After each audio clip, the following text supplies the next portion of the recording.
Assalomu alaykum aziz yurtdoshlar. Qaranglasizlar, ro'z oyida bir aksiya zo'r bahoda Captiva qo'yib beraman.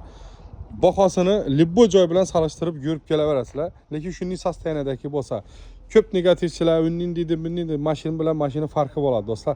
Qaranglar. Mashinamiz 4 yumshoq baloni bor. 360 gradus kamera qo'yilgan. Kraskasini keladigan bo'lsak, sho'rinda pitno bor yuzunda. Ulam bu ferz etganda urilgan. Udar yo'q mashinada. E'tibor beramiz.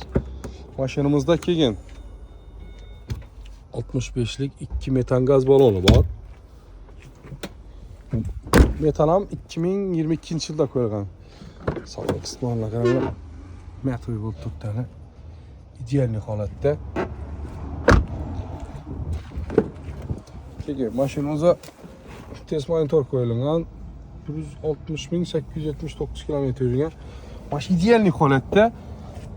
Narxına keladigan bo'lsak, bilasizlar, avval 155 million so'mda qo'ydik buni. Hozirgi narxi 138 million so'm. Holland joy bilan solishtirib yurib kelaverasizlar. Mashinamiz Hazaras avtosavdoda sotuvda kelaverasizlar. Hamma turdagi mashinalarimizdan bor.